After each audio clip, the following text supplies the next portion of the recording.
glad that you have decided to enlist with us. Please take a seat. Anywhere. Anywhere is where you may take your seat. It doesn't matter, for when we sit down in space, and we will teach you how to depend on gravity when all else has fallen to pieces. I have been assigned as your initiator, your father, and trusted to inform you of how the apple came to fall so convincingly among our ranks, and how our brotherhood has nurtured that fruit not only into a tree but the entire orchard amongst which we now will begin to converse. Centuries ago, when no doubt no longer lingered as to whether the antiquity of the Greco-Roman forebearers had fallen, the days when our proud people began to re-erect those pillars toppled by the barbaric hordes, our temple fathers returned to the dark forests from the deserts and the steppes. Some say our tradition came from Egypt, others claim Babylonian or Chinese heritage. But it is our heritage. What is important is how superstition beyond the gates once again dressed in the robes of scientia under the auspice of Europa. My father always used to measure my height in the days when I was still growing, putting a mark on the right pillar of my bedroom gate. Since you are still coming of age, we shall commence to do the same for you here. Your mother has donated the journal of your first 12 years to satisfy the mathematical appetite of these new halls of residence. These shall be added retroactively, but I wonder, do you know why we do this? When our earliest tribe journeyed from the south and the east to the temperate north, the Black Forest, they brought with them the wisdom of physiognomy, chiromancy, metoposcopy, molomancy, that is, in the same order, the art of detecting auspice in your overall facial features, the visible pathways of life's strings manifested in your hands or those of your now frowning face, as well as the astral positioning of the moles and warts which will soon begin to bejewel your appearance. Our temple father Melampus, the great Greek seer and converser with animals, initiated personally by Trismegistus himself, Melampus, who introduced the cult of Dionysus, as Herodotus tells us, walked the plains of many reincarnations and was sometimes known by other names such as Melampodis. Melampodis became the first to discover those messages of divination hidden in the tremors of epileptics, which you know all about already, as your old father also carried the morbus sacer, the sacred disease. Ever since Copernicus took from our people our centrality, we have desired to reconquer for man that central place in the universe which mystical theology assigned him. Much of it you will find here in this work of Richard Saunders, which I now pass on to you. Physiognomie, chiromancie, metoposcopie, which he compiled after the Great War of the 3 decades when we bloodletted Europa. Written during the preparation of the purge of our female enemies, the ignoramus daughters, which we call witches, who had set out to distort our tradition. A tradition which they had learned of only in part through unwitting fathers who failed to lock the locks of their studies. You, my son, shall be given a key. You seem repulsed, which is only natural, for surely you remember the screams of your sisters. But recall instead with me now, as it says in the 3rd book of Moses, our architect's instructions to the priestly tribe of Levi. Quote, if a priest's daughter defiles herself by becoming a prostitute, she disgraces her father. She must be burned in the fire, End of quote. Professional disinformation is fornication with the devil for payment. They weren't screams you heard. Your sisters moaned, enjoyed it, all the way to their assigned seat in Belial's abode. We merely came to clean our floors of their secreted vice.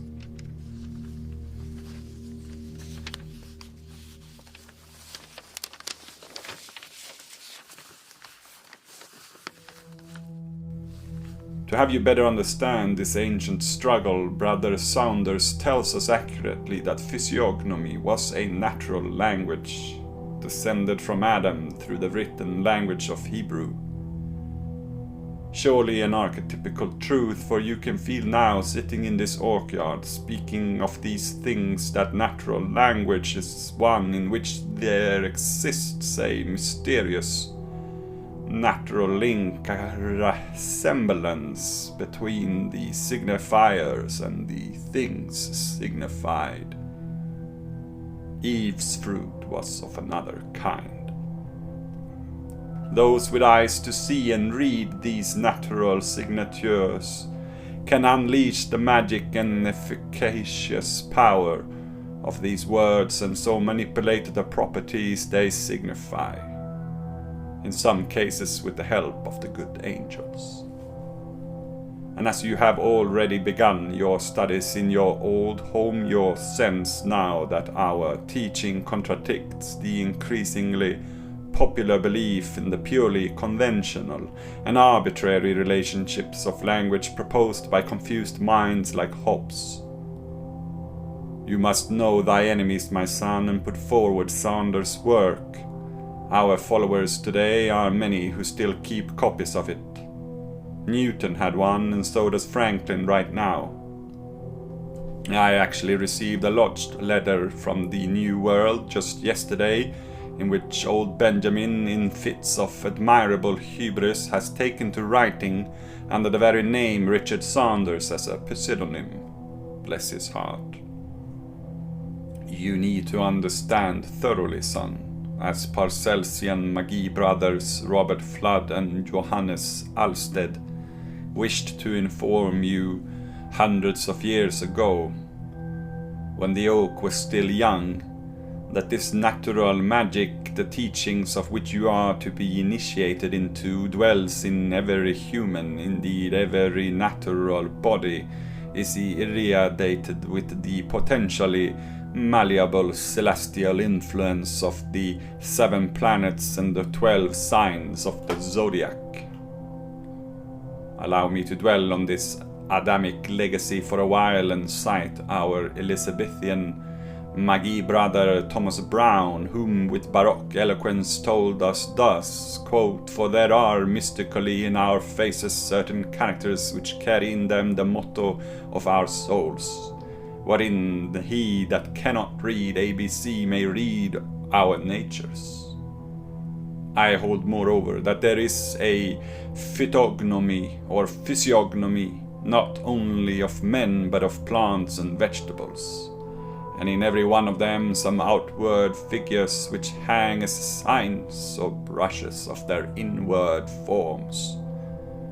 The finger of God hath left an inscription upon all his workers and works, not graphical or composed of letters, but of their several forms, constituents, and parts and operations, which aptly joined together, though make one word that doth express their natures. By these letters God calls the stairs by their names, and by this alphabet Adam assigned to every creature a name peculiar to its nature. Now there are besides these characters in our faces certain mystical figures in our hands, which I dare not call mere dashes, strokes à la vol, or at random, because delineated by a pencil that never works in vain. And hereof I take more particular notice, because I carry that in mine own hand which I could never read of, nor discover in another. This is the end of this quote, and you see, son, our plight is this. Ever since the authoring of the Holy Scripture by our architectural Lord, every successive translation of the Bible, the physiognomy that was such an important part of the original Hebrew version has been distilled out of it. Few remember the words from Job 37:7, which John Dee chose to write out in Greek on the title page of every one of the numerous books on physiognomy and chiromancy which he owned. Quote, "He sealeth up the hand of every man that he may know his fate." End of quote. Saint Jérôme early translation was more physiognomical than any subsequent translations, and it is suggested that the Hebrew original was the most physiognomical of all. Did you know, for example, in the Hebrew version, God himself in Exodus for his wisdom among the 11 properties hath called himself Great Nose, Longus Narium, as if he should say wise, merciful, and long-suffering. And this that Himalayan Siddhartha called nothing but a hooked fleshy thing on our face to hurt our ego. What a fool. It is clear he hasn't got a nose for anything worth calling wisdom. Now I want to make this clear too. Rather than sending you down the long path of Pythagorean number mysticism or the ideals of the efficacious numerical significance of Kabbalistic combinations of letters, though of unimaginable importance, it is about time we cut to the reason for your personal initiation. You see, it is not as an almanacist that we seek to employ you. You are not, in other words, to become a judicial astrologer for the emperor. No, your designated house of our temple is much older than Saunders' branch, and the reasons are all the more pressing. You are to become a court painter, a tradition which for us goes back to Louis III of the 9th century. Ever since then, Frankish court painters have been of our sigil. It is our craft to present to the people royal appearance in the mediums of their popular consumption. The idea was given to us by Aristotle and his many reincarnations, which our critics refer to as pseudo-Aristotle. We have always sought to reconcile and synthesize the dominant Christianity of the Church Fathers in their opposition to our Temple Fathers with Egyptian and pagan Neoplatonic philosophy. Our movement was revived in its current form by the Italian humanists Marsilio Ficino and Pico della Mirandola, and funded by Cosimo de' Medici from the powerful banking family of Firenze in the last quarter of the 15th century, when the painted art, the alchemy of pigment, humors and emotion once again returned to be a sophisticated mean for politically instructing the illiterates. That is below that which we paint, in all possible meanings of that sense.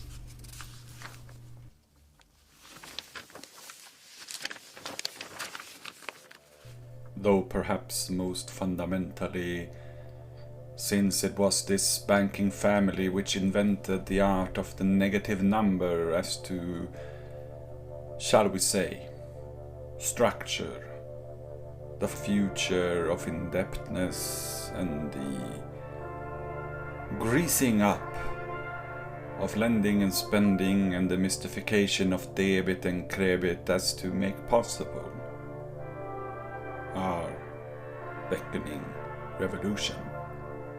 The church was always against this notion, for they did not understand the negativity of numbers. They found it unchristian. We thought otherwise.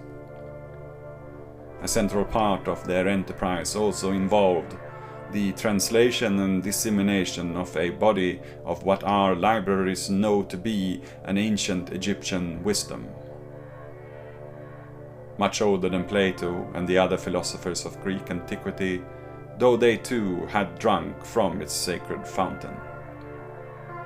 And by translating the corpus of Trismegistus, Orpheus and Pythagoras, these texts derived from Moses himself instruct our audiovisual scientia of physiognomy, the main subject of your work, in which the inner spiritual faculties of the person characterizes truly the outer appearance of the person. The Egyptians conveyed compassion in the smile of their statues, but we want to impose an innate strength in the Germanic stare onto the canvas. Remembering this will secure for you a seat among us, the chosen envoy. Failure to remember this was felt by the Archbishop of Canterbury, when we reminded him of the canon laws inspired again by the architect's instructions to the tribe of Levi. Quote, say to Aaron, for the generations to come, none of your descendants who have a defect may come near to offer the food of his God. No man who has any defect may come near. No man who is blind or lame, disfigured or deformed. End of quote. We and the people do not like deformities, unless you, my son, can translate it as beauty.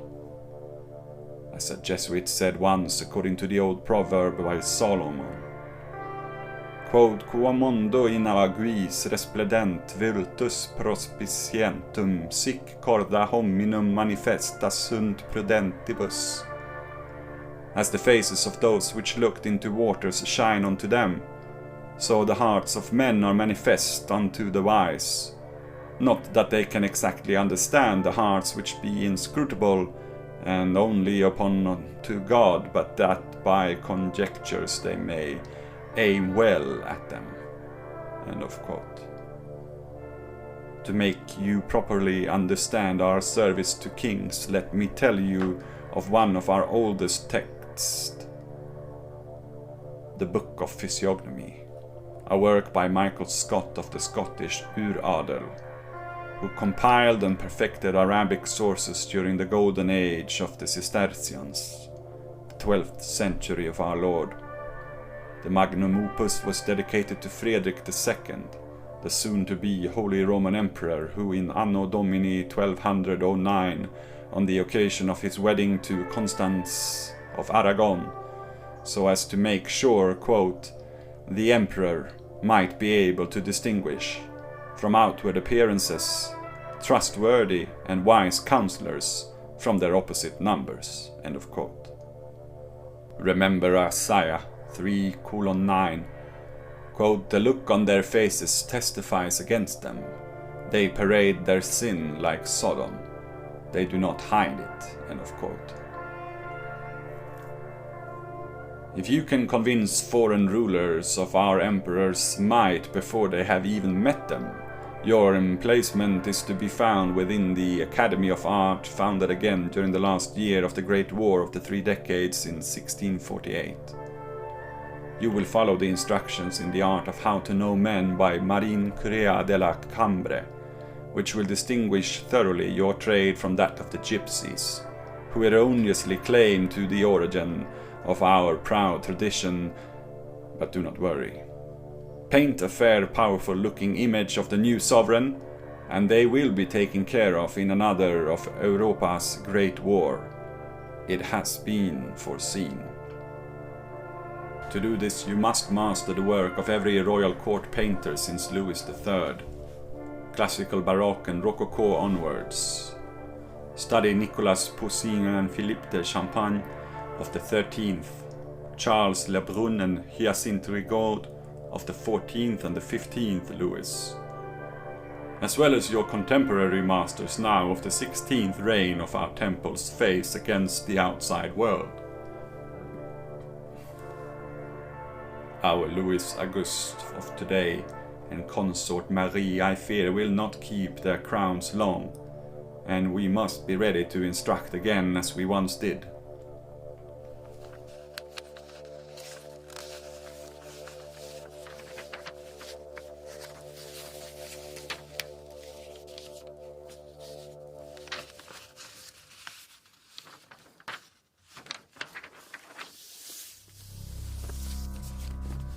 When depicting, you will learn to convey symbolically to the subliminal mind of our subjects that red hair is a sign of anger, that large foreheads are a sign of intelligence, that eyebrows joined in the middle indicate a dangerous person, that deep-set hollow eyes are a sign of a liar, long fingers a sign of an artistic nature, large noses or large feet a sign of large genitalia, etc.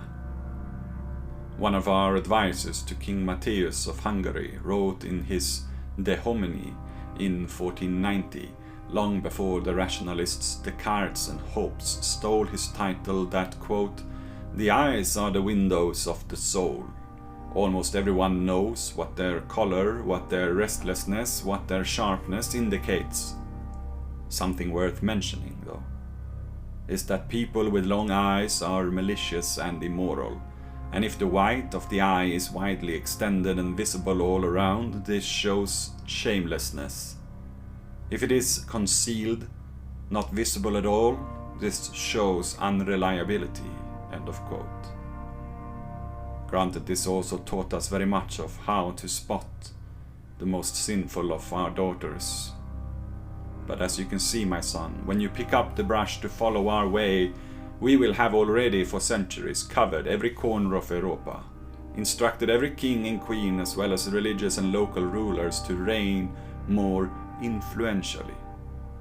But, and these are my final words to you today, we must go further, for in the far north, where the ice lingers eternally and the winter sun never meets the day, there our darkest teachings have now conjured forth a new path.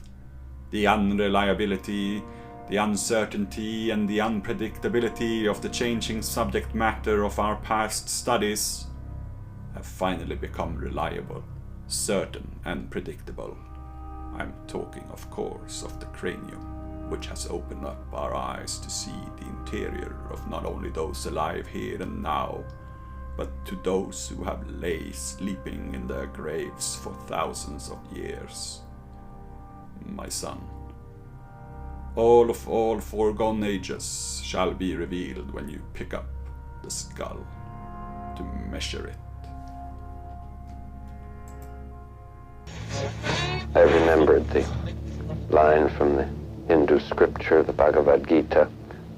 Vishnu is trying to persuade the prince that he should do his duty, and to impress him takes on his multi-armed form and says, "Now I am become death, the destroyer of worlds." I suppose we all thought that one way or another.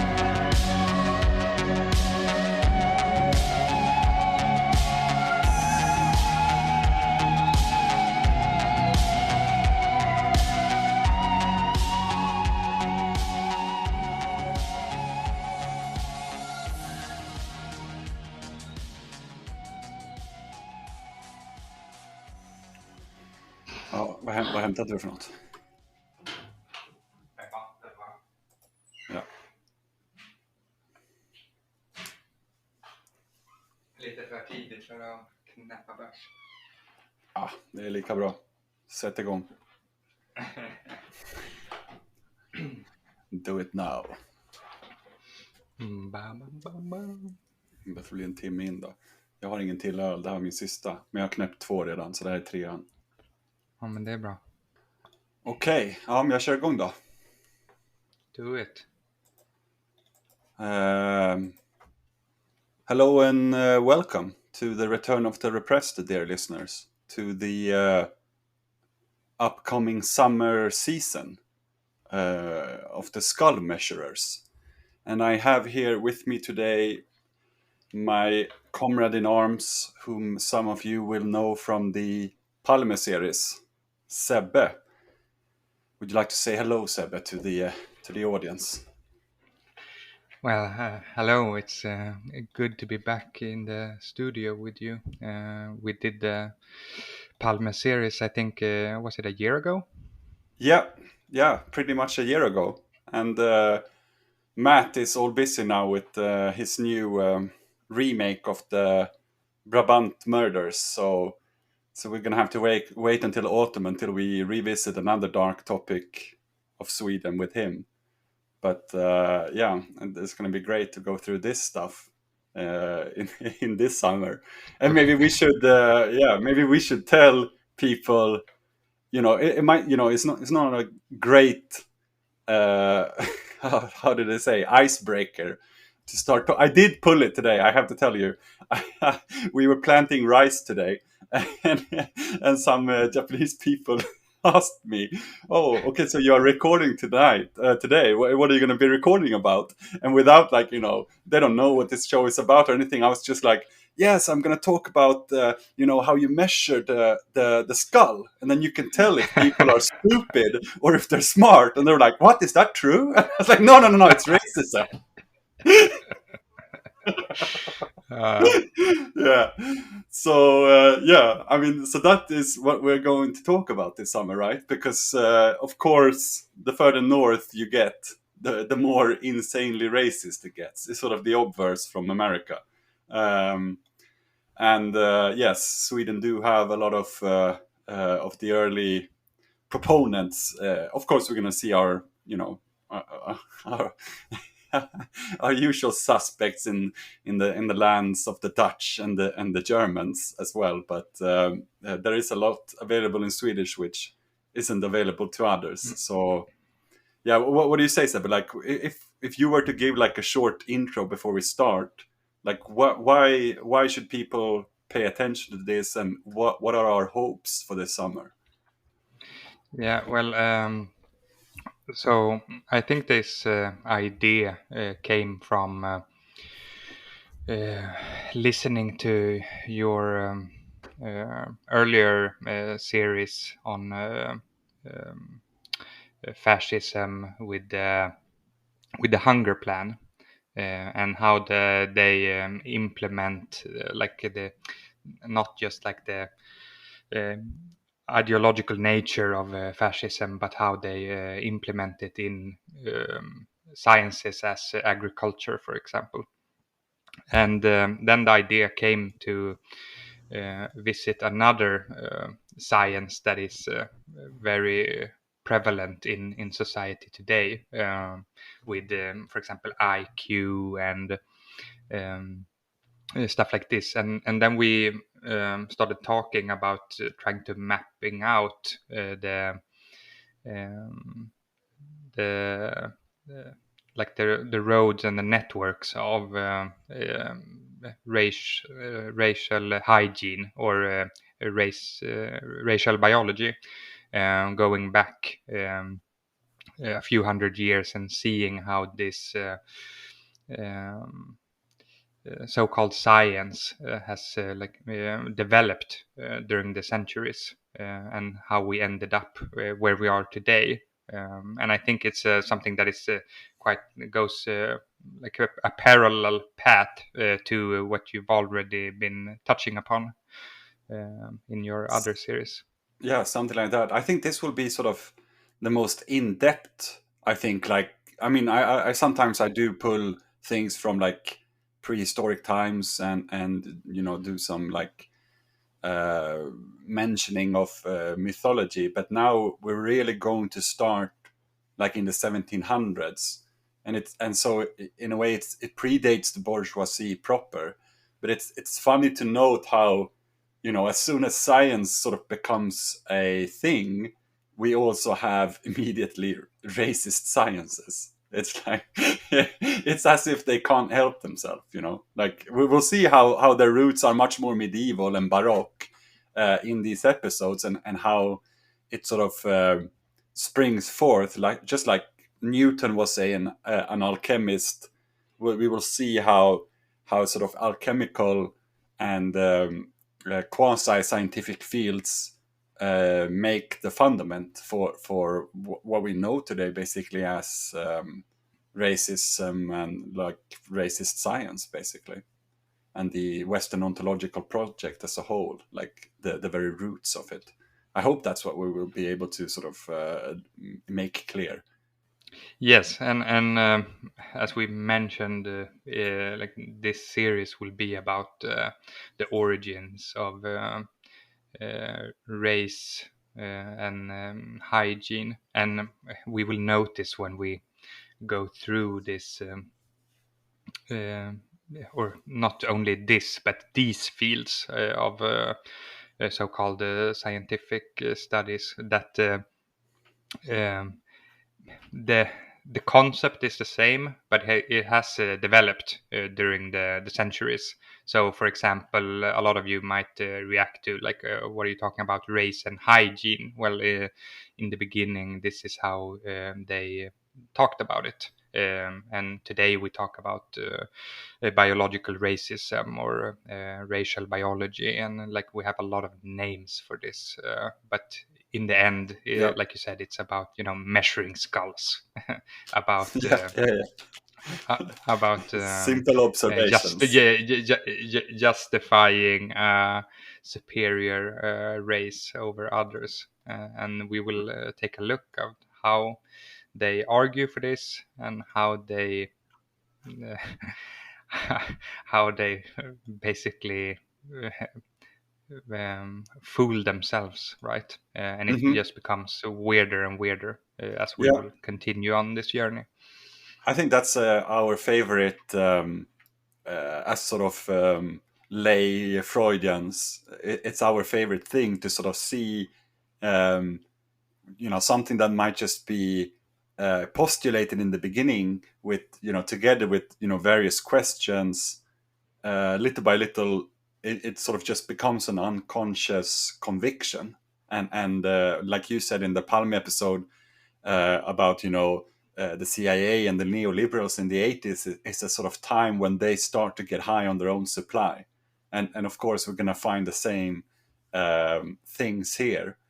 And would you like to, we have a skeleton, as it were, of these episodes, and so would you like, try? I mean, this might change a little bit over the summer, and but yeah, would you just like to sort of give a prelude? Like if this was a book, this would be the preface, and then just give a sort of a short summary of each chapter that we have put together. I mean, it's mainly you who have put this together, but of course I have a certain interest in this as well. But yeah, you have been spending the last few years paying a lot of attention to this, and if I remember, you actually began thinking about this not only as like a reaction to things that I have been talking about on this show, but we both have had this interest in Sweden as an imperialist state without an empire somehow. Like how we have become. Like today, it's obvious because we just joined NATO, and we know we're going to be like the fucking bitch of NATO and just doing like sort of the dirty work as we take up half the border with Russia to the rest of Europe, and we are even to the east of Prague. I think Stockholm is to the east of Prague, right? So we're actually a sort of East European country in one sense, and and yeah. So I remember that you were interested in this question of like what role does an non-imperial country play in imperialism? Like what kind of functionaries and traditional intellectuals does such a country produce? It's a favorable situation in a way, and we will see, examples of this. But Yeah, yeah, I just noticed. I think you made a little slip there, reading too much of the Swedish Empire and our history yeah, yeah, yeah, regarding bordering Russia. It's Finland that is yeah, bordering Russia. yeah. It's They're true. not It's part of true. Sweden anymore. Yeah, yeah. Well. But in the eyes of NATO, I think like we do make up some kind of a border. We are part of Yes, like yes, the for sure. the wall. Yeah, but okay. So if I give a short like prelude, as you said, to what we will be talking about. Well, this is a series of episodes that will try to map out the racial biology. And we will go back and start off with Carl von Linné, a famous Swedish scientist, a biologist, in fact. And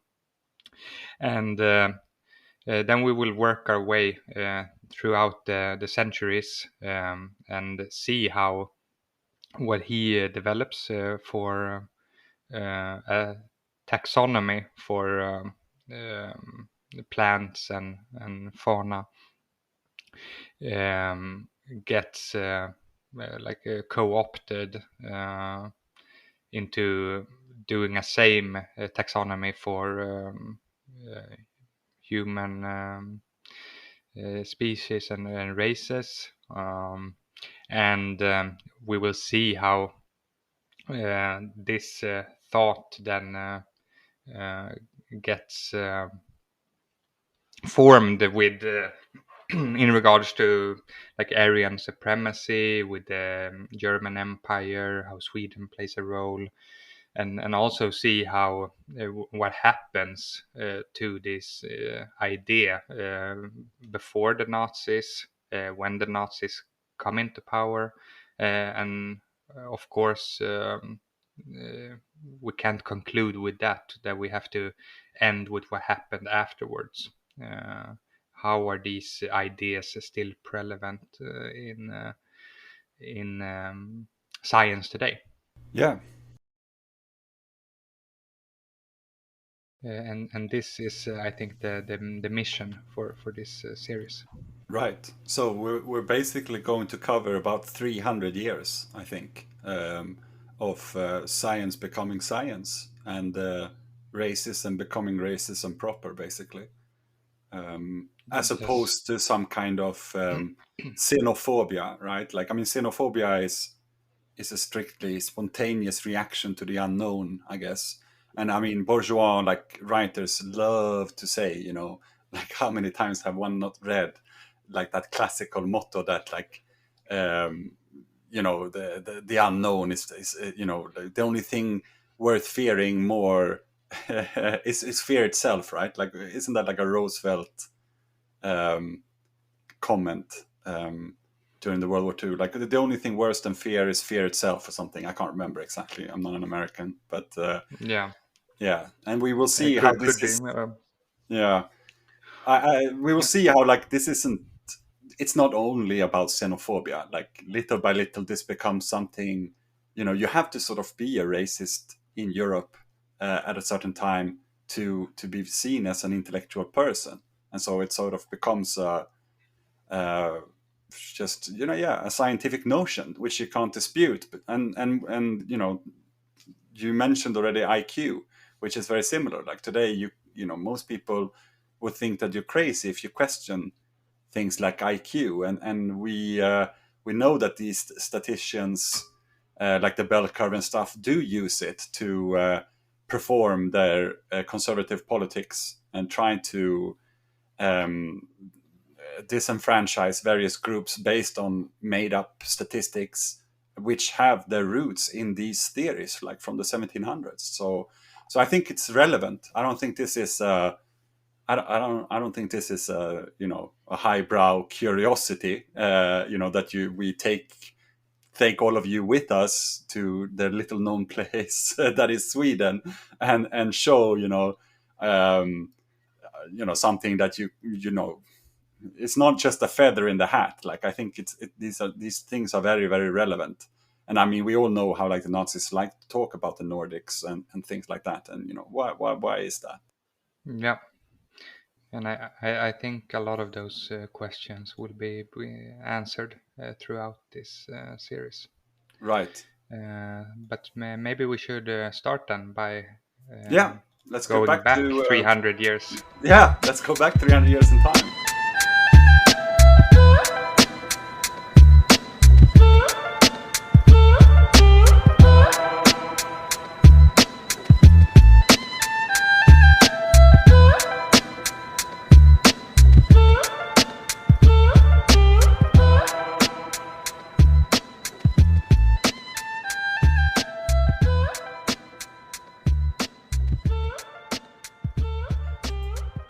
What do we find there? Like, where is Sweden at this time? Like, you already made fun of me for still believing in the empire.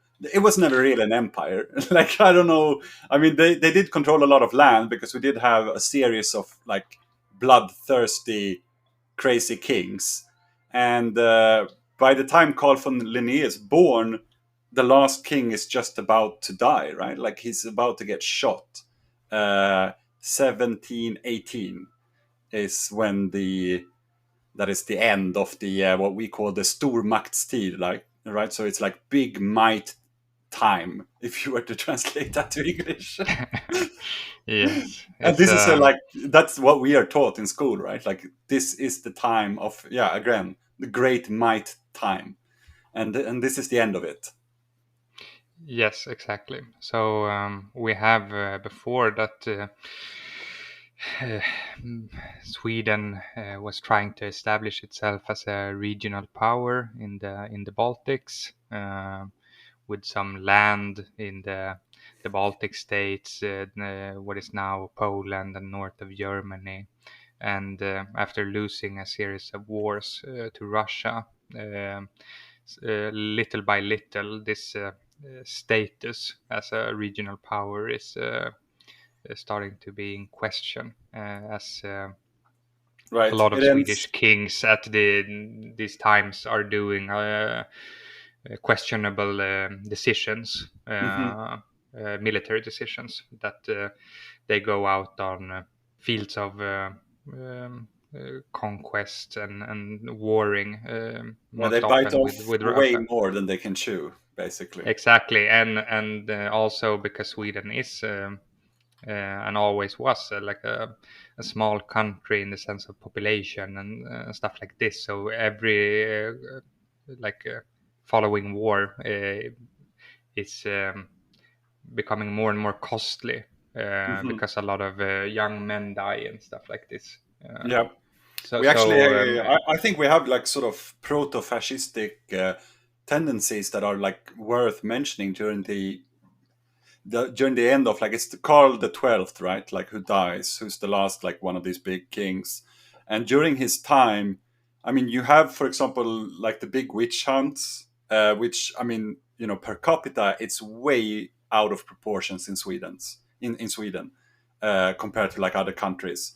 And this sort of terror, I think, this patriarchal terror tells us a lot about like where fascism gets its first ideas, because you also have a sort of new these hereditary laws of like soldattorp, right? Like soldier inheritance, that like you get your own plot of land and a house when you are enlisted in the army, and you get the first sort of uniformed army, and being a soldier really becomes a profession.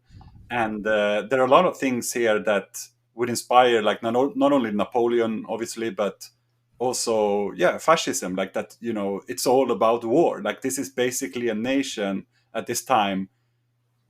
The only thing that matters is war, and then and time again they find different reasons for going out into war. But when you look at it, it's like it's an endless process. Like, when you look at Carl the 12th's sort of where he goes on the European map, it's like he's just running around finding the next war to like keep fighting and to keep the cogwheels of war going. And there is no yeah, real strategy or anything. It's just like, and of course the Nazis in Sweden today, like they love this time, right? Like it's very apparent in the meme culture of Nazis in Sweden, to have the Carolinians and the blue and the yellow colors, and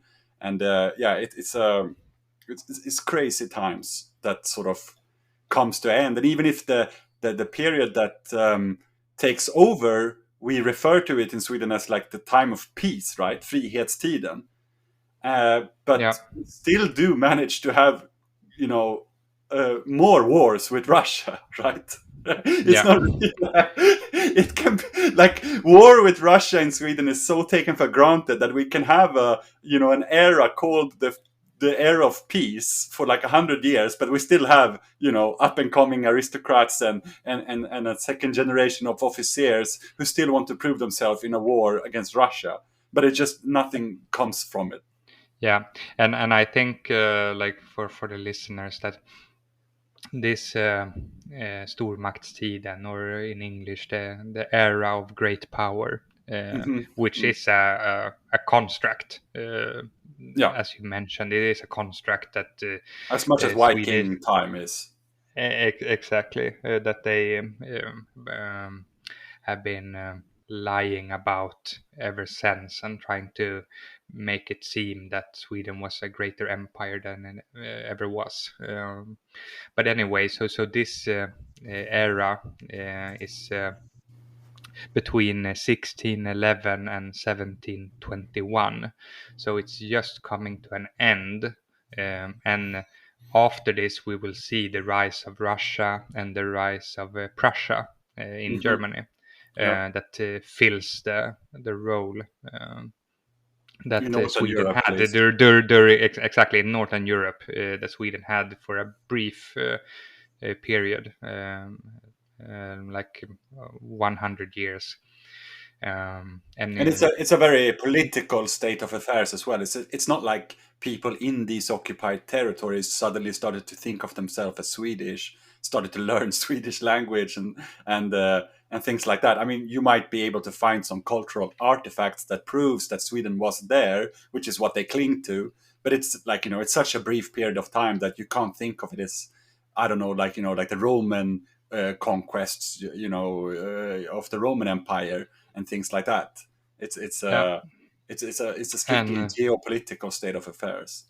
yes, and during the end of this era of so-called great power for the Swedish Empire is when Carl Linnaeus is born in 1707.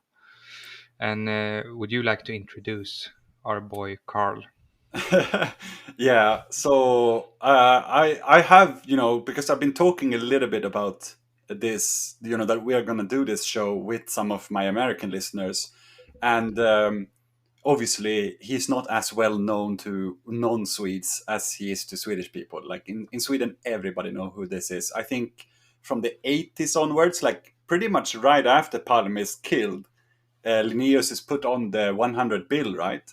And he was on the 100 bill until we were, I mean, in our teens at least, like early 20. I don't know. It was recently changed to Greta Garbo. Yeah, But it's one of these people that everybody knows about, and we have been forced to go to his grave many times during high school. Well, because we live in the proximity of his grave, but it wouldn't surprise me if there are, you know, bigger pilgrimages of like crypto Nazis in other parts of Sweden who sell baked goods to be able to go to the grave of Linnaeus. Uh, and of course, you should make it like high end Patreon tier. Like if you pay $200 a month, you will take them on a pilgrimage. yes, to like a vlog, like hello guys, here I am at Linnaeus' grave. I shouldn't make fun about that, because actually, like right next to Linnaeus' grave, right in the that church is Swedenborg, who was a family relative of Linnaeus, and I did take pictures of his grave and put it on my Patreon. Yeah, uh, but yeah, that will, we will already I think the antennas are perking among the English listeners, because of course most of them know more about Swedenborg than they know about Linnaeus. But I'll say a few things about that in just a short while. Now, I think what we can say about Linnaeus, why is he so well known then? Well, one can tentatively link Linnaeus' great systematizing effort to the great efforts of the Baroque. And it would be possible to link the same effort to the German so-called Wolffianism of Christian Freiherr von Wolff, which constitutes the big German branch of the Enlightenment. I mean, I think again in English-speaking countries, most people don't know about Wolff. They know about like the French Enlightenment thinkers like Rousseau and so on, like Voltaire and Robespierre and Yeah. etc. etc. And so this, triumphed at the end of the 1720s. Like this is the legacy that he's brought into, and it was characterized in Uppsala, which is where he will become famous by. And I got this quote from one of his biographers: the snuff sensible thoughts about the attainment of bliss, and with a maniac classification as its hallmark. Like these people were hell bent on just categorizing everything. Yeah, and just to jump in, like to for a quick. Carl Linnaeus, or later known as Carl von Linné, after he is ennobled Hmm. by the Swedish crown and becomes a nobleman. In the beginning, he's Carl Linnaeus, and then he's known as Carl von Linné. Hmm. He was a Swedish biologist and physician, and he is the one who formalized the naming system of using Latin names That's right. for animals and for plants that is used still to this day. For example, I think the listeners, everybody has heard of Homo sapiens. Right. For human in the taxonomy, it's stuff like this that he was known for, Yeah. and he is the creator of this term Homo sapiens, Yeah. and The he wise man. Right. yes, very wise, as we shall see. But he's so he like goes around Sweden, and also goes on trips abroad, but he goes and like looks at all the plants and flowers, trees, Hmm. animals, and it's like basically doing like a wiki, a Hmm. Wikipedia or something, Yeah. Yeah. Yeah. just like writing down all these names and starting to divide all of these plants into species and groups and etc. Hmm. With like subsystems. It's Yeah. like So he thinks of it as the sexual system, right? Like because he's the first to, well, like I'm sure there were people before, but his thing is that there are male plants and female plants, right? And that they engaged in marriage actually. Like you see a lot of like the Baroque symptomatic interpretation in his Systema Natura, like the system of nature. Like he's not strictly speaking maybe a biologist yet. Like it's more of like a natural historian, right? Like this is when the legacy that Darwin will take up is the legacy that is created by Linnaeus in a way. Like Darwin has quotes about him, and it is the Linnaean society which is erected later in England. And that's a funny note because after Linnaeus died, his wife, I think, was sort of dirt poor, or like she was like really in need of cash. And so there was like an English nobleman who just bought the entire collection, like of Linnaeus and his apostles. And they sort of restarted this legacy in England then. And he like you mentioned, he doesn't only travel within Sweden. Like there is this big idea of Sweden that because we don't really have colonies, that we're gonna colonize the north. Like the north of Sweden is considered at this time the Swedish Peru or the European Peru, and so that's one of his first big trips. Um, it's not yet the really like utilitarianism as a tradition has not really been created. It's created during his life, and we will see that his apostles take this up, and the utilitarian undertones are much more prevalent in the later expeditions. Like as in really calculating and recognizing what kind of natural resources one has under one's domain, which is apparent also by the fact that like it's all the big trading companies that takes on his apostles later to go and explore the rest of the world. But at his time, that is not yet the major understanding. It's prevalent. Like he is still like he's given money by certain institutions in Stockholm to actually look, what can we do economically speaking with the North. But I would say, like, because this is the early 1700s or the mid 1700s, there is a sort of naive curiosity, like in the sense of natural historians, to sort of explore the world. And I think I mentioned in one of my last episodes that at the beginning of his exploration, there was this idea that evolution was already a ready-made construct. Like God had already made everything. There can't be new species, and his role was merely to calculate and taxonomically see what had already been done. And that is, I think, also part of like this mania to categorize everything that comes from this presupposition that everything has already been finished and done, and like it's my task as a son of God to make sure that we understand what it is that we have been given. Little by little, this is changed later, and a new notion comes in where God did make everything like these finished characters. They were ready made from the beginning, and then but change is sort of still taking place. And so, like, yeah, God has his Legos, but he's still playing with them, sort of. And I think we should say something, like, because we're both Marxists, that like we take for granted this idea of Homo sapiens today, right? Like that's what everybody, I think, in the Western world is told in school.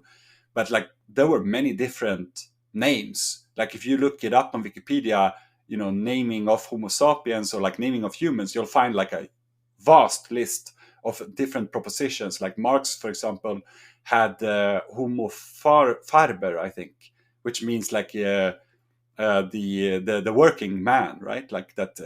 I will actually make an intro to one of the second or third episodes about Engels' interpretation of this, and labor in the importance of labor in the transition from ape to man, I think it's called, or something like that, like one of his early natural historical texts, which is very interesting. Yeah.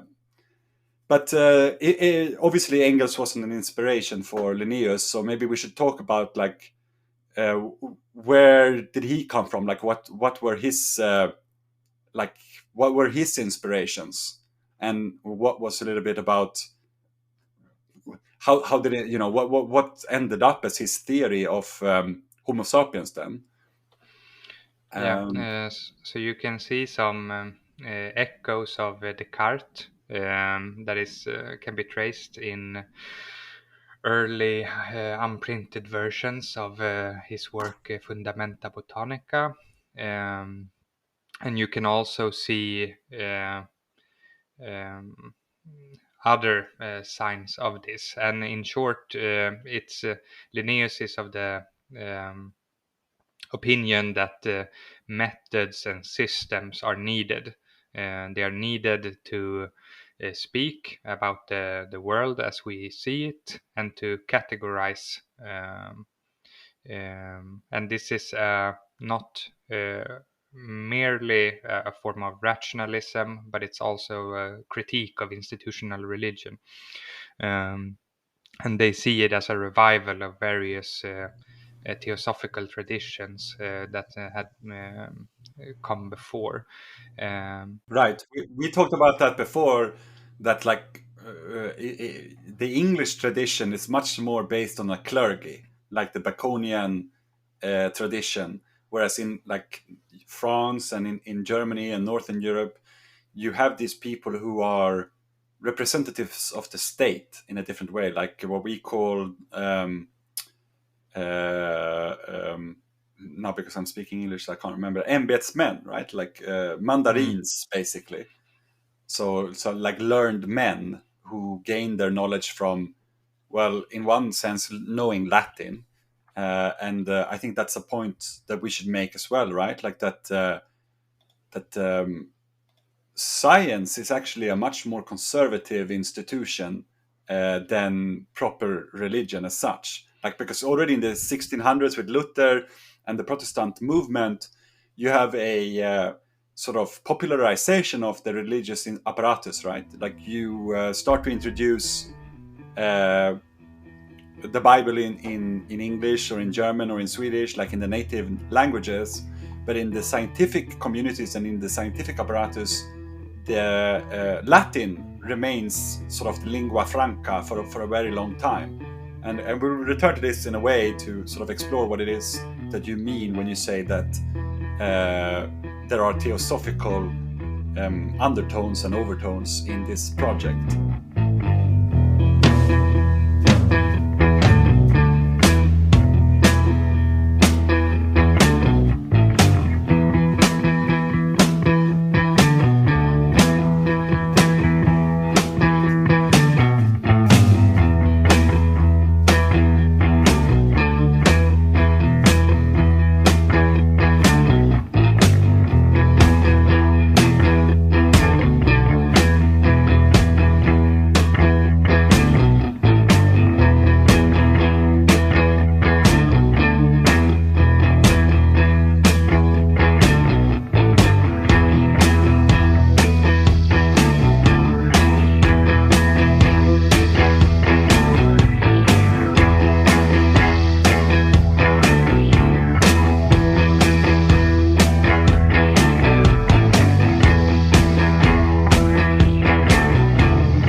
Yes. And for our purpose of this series, we will look at Linné's work mainly in trying to categorize and make a subdivision of the human species, because as I said before, Linné had different tiers of so you have a species, and then you have varieties under, and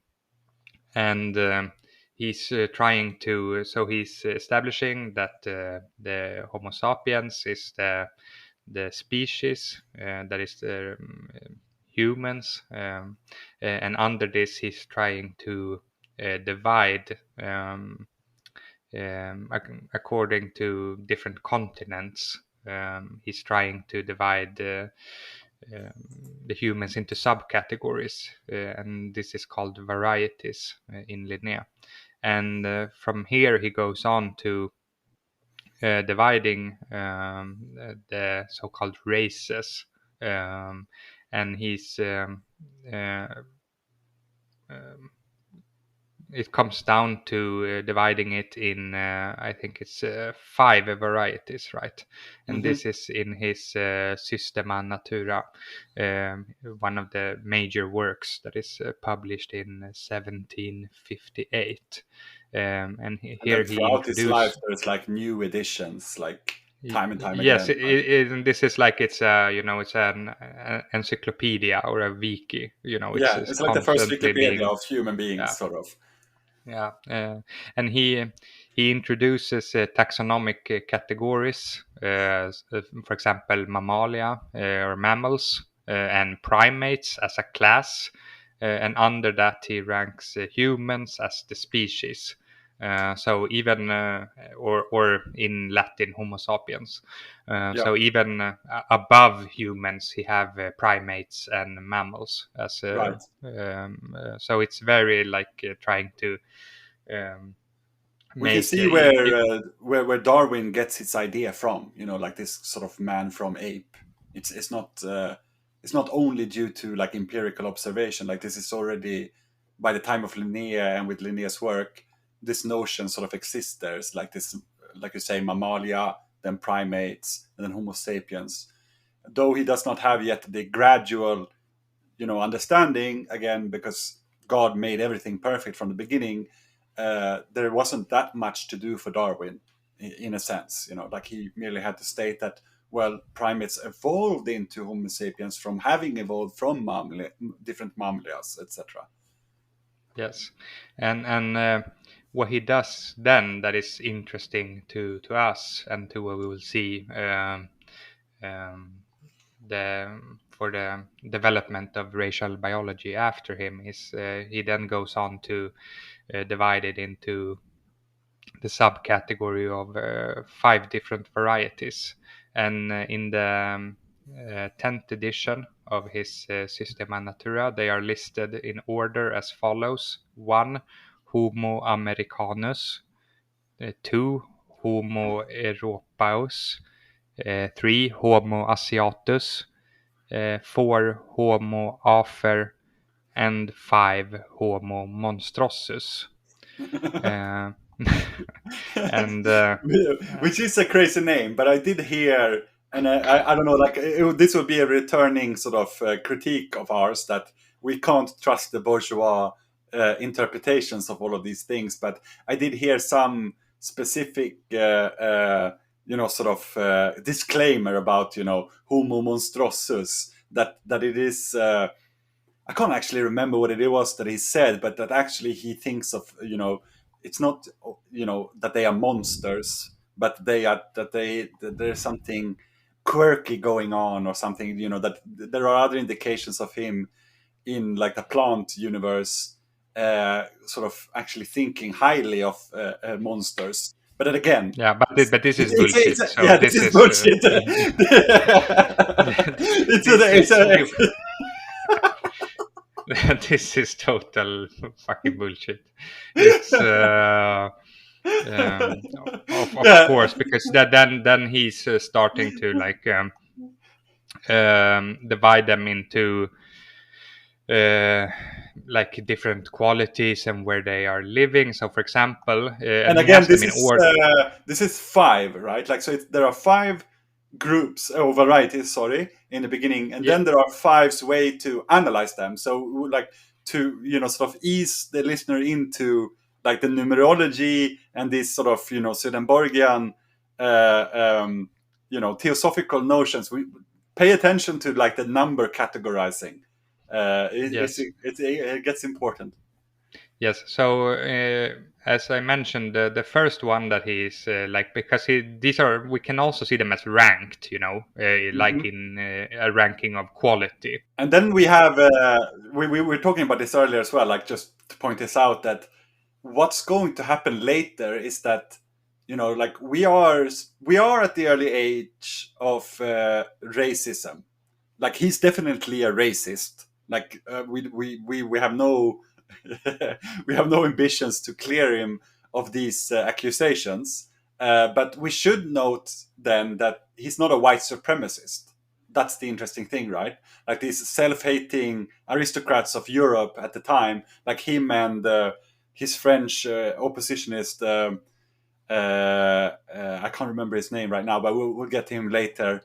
Um, they're both like, they don't like the way that they are themselves, like thoroughly. Like, it's in there with the bourgeoisie, it starts to get really white supremacist. But here, yeah, go on. Like, it's not yet that it's racist, but it's not white supremacist. I'll put it that way. Yeah, but and this is what we will see, because I think what's an important point to this series is that we will talk about like the development of scientific racism, right? So Right. it's a difference between like racism and scientific racism. Yeah.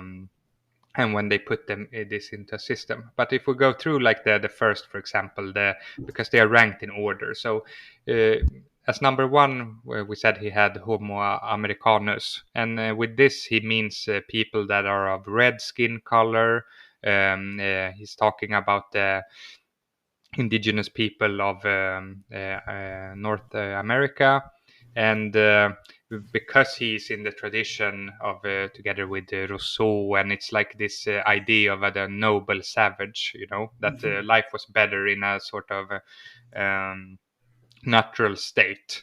and that they represent in Linné's eyes like the how do you say, uncorrupted humans that are Right. as we Same. were supposed to be, like created in the eyes of God. So he puts the natives of North America as the highest in his ranking system, and then he attributes a lot of also like racist ideas of how they act, how they Yeah. Yeah. live, how they organize their form of government, etc., etc. And this we don't have to dwell upon because, of course, this is basically wrong. But he's saying that the natives of North America are so happy and cheerful and free and yada yada yada. Right. Right. Right. It's Yeah. like Peter Pan or something. Yeah. Yeah. He's basically seeing them as children. And he is linking it sort of because at this time, this sort of humorous understanding of like medicine has not thoroughly disappeared, which makes it easier to, I think, for them to think about it in this state, right? Like we will see how each race has its own primary humor, which is what makes up the constituents of the body, right? And though Yes. they might not correlate like color wise, it has some sort of meaning to him, right? Yes, and then he goes on with Homo europaeus, and then it's or Europeus, and then it's the white men of Europe, and they're laborers and blah blah blah blah blah. Yeah, governed by the Uh, rights, whilst yes, the Americanus is governed by customary right. I don't really understand what's the difference there. Customary right and by rights. What do you think? What does that mean? What's the difference? I don't know. I don't really, I don't know if it's, to me, this is like, trying to analyze Pokemon or something. Yeah. It's totally made up bullshit. So your guess is as good as mine. Yeah, Yeah. we can we could add that like if the listener wanted to understand the difference between customary right and rights, then we'll have like just pay attention now that the Americanus is more choleric and the Europeus is sanguine, according to the humorous system. Again, not Yeah. quite sure what that means, but yeah. Yeah, but if I would guess, I would say that right, because this might be not native English speaker, but I think that with customary right, it's more a right as in some form of a customary law or house, and with rights, it's more of rituals. So he's Yeah. saying that Okay. the Europeans are governed by rituals, Hmm. like rites of passage, etc. Right. And I think he's linking this to the church, basically. Yeah. This would be my Oh, guess. yeah, yeah, Yeah. yeah, yeah. That makes Mm. sense, of course. Yes. Yeah. But anyway, and then he goes on to talk. But we will see. Keep in mind this order because we will come back to it, and we will see this this classification of human subgroups or like the races later, and we will see how it develops and how like the order of Hmm. ranking will change. But in the first one that is developed by Linné, it's still more of this Rousseauian Right. Self-hating uh, Europeans thinking that the American Indians are, and I think they sort of yeah, think that. this is because even though the bourgeoisie has not taken power, still we have cities becoming larger and larger in Europe. They see that they see, because we can see this in a lot of philosophical texts at the time. Mhm. Right. In the in the 17th and 18th century, that everything was better before. That's a basic conclusion. Yeah. Do you want to say like before we leave his categories, like do you want to do the most funny one? I think like the one about manner of clothing is number 4 for him, and it's just like the observations are kind of funny. I think like that you would like summarize, the entirety of a vast culture of people in this manner. Yeah. Yeah, so he and this is like a very acute observation from Linné, but so he's remarking about how people on different continents clothes themselves in different ways. So he's talking about the Americanus as painting themselves with red lines. This is something that is distinct of them. The Europeans, they are protected by tight clothing. The Asiatic people, they prefer loose clothing and garments, and while the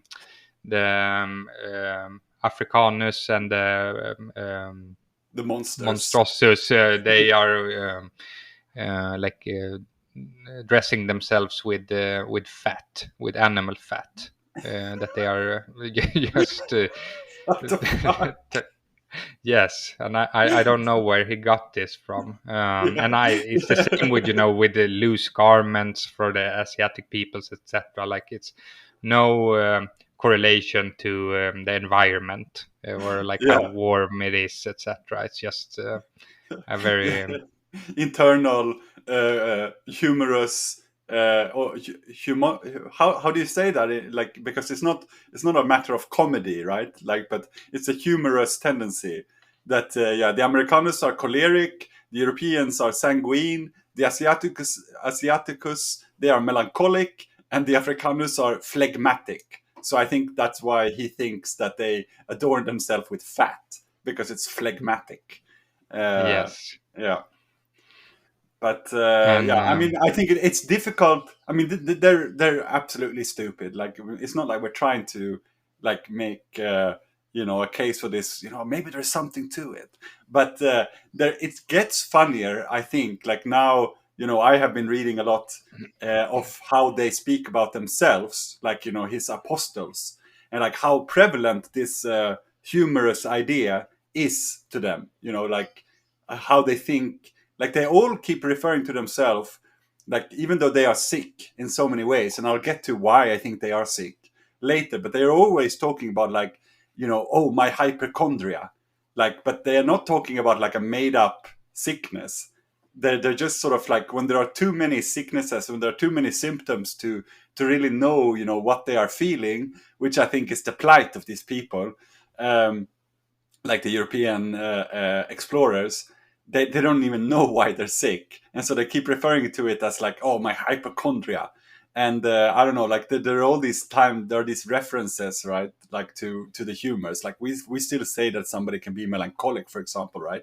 We might not say that somebody is phlegmatic. That is a bit weird, but choleric for sure. Like but imagine imagine yourself going on a ship to Indonesia, and with like how humid it is there, and you're like in layers upon layers of makeup, and you're like wearing a wig, like and then they like the makeup is made of like potato flour. It's just disgusting. Yes. Yeah. So of course these people are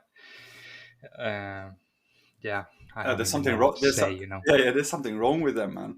I think sometimes like we always hear like in again like bourgeois history writing, like like the age of exploration, as if this was some internal like curiosity about the world. I think they just wanted to run away from things. I think they just didn't want to be in Europe anymore. Like that's the feeling I get from like reading these people's diaries, and how they how they like tell the story of them getting away from Europe.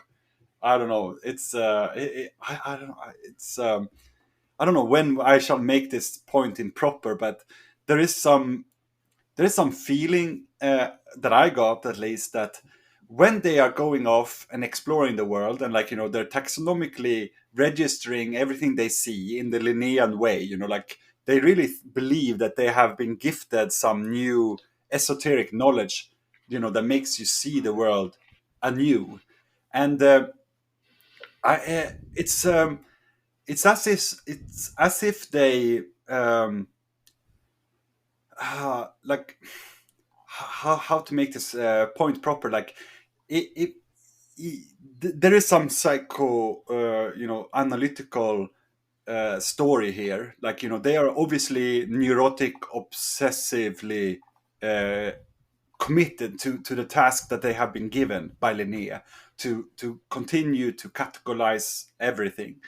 But I think, even as like pathetic as that might seem to us, I think there's still something more alive. There's something more human about this neurosis than the automatic commodity circulation that will take place in the 1800s. Like, these people are still hoarders, at least, like there's still something human that we can see in it, and that they want to collect. Like, I think it was the king of Denmark did put one of Linné's apostles as a sort of he wanted to make Denmark or Copenhagen the biggest site of sort of the collections of I don't know, corals and maybe butterflies, and that is just, when he's giving these orders to them, the Linnaeus, he's saying, not collect everything that's red, or collect everything that is, he says collect everything that you see. And the only thing I can feel here is that we have the last instance in sort of human evolution where at least early capitalism has a human face, like the next stage, like of blind, automatic, machine-like reproduction of commodities, that's no longer hoarding. It's a different kind of accumulation. And I don't know, like, there is one guy, he was assigned to go and find the land route to China. This was like towards the latter stages of Linnaeus' life. He sent one of his guys to do this, and it's an interesting adventure to read about. But like, Sebbe, can you guess like how this guy ended his life? Like, how this Western European money, how it came to an end? No, how did it? Right. So, like, first off, he gets addicted to opium, and the last reports from like the diary connected with the diaries of like his co-workers on this great journey to find the land route to China. I think it had already been discovered, but like time and time again, they want to find new routes, right? This guy, he slit his own throat with a dagger in his tent, and he bled out, like moving around, blindly like a butchered pig, looking for his gun, which is a musket. And he loaded the musket with gunpowder and a bullet whilst bleeding out from his throat, and then shot himself in the head. That's the darkest shit I've read in a long time. Wow. Fuck.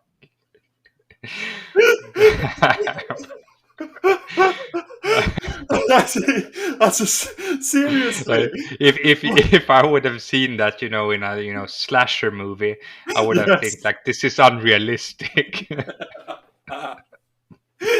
Right. I mean, like, if you're gonna kill yourself, don't fucking slice your own throat like haphazardly in a half-mannerous way. Like, just bring it to an end. He's already addicted to opium. Just have an overdose. Like, I don't know. Like, this is the last. Again, like, this is the last human expression of like how much the Europeans hate themselves somehow. Like, after this, it's just there's nothing left to tell, it's just a machine going on and going on. But here are some of, the last expressions of the pain that is capitalism. Kill me.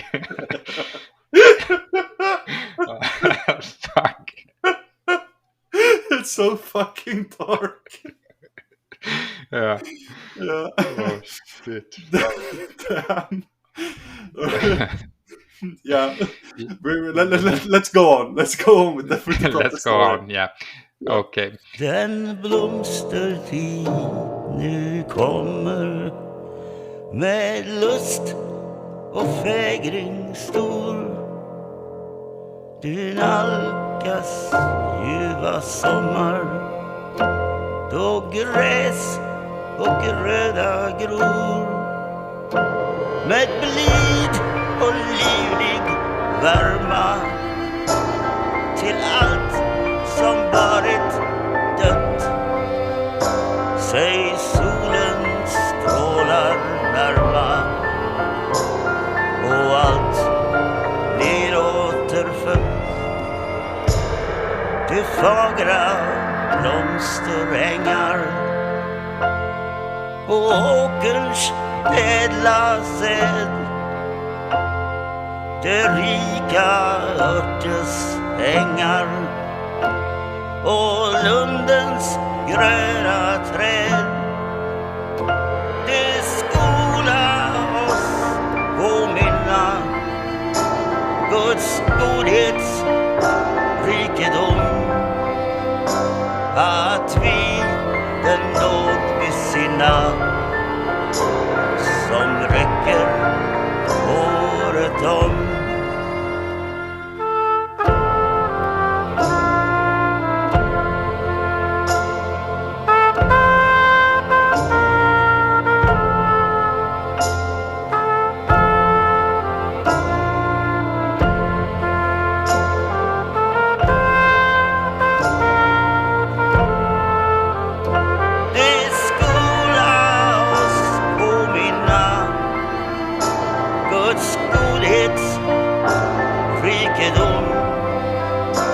Att vi den nåd besinna som räcker året om.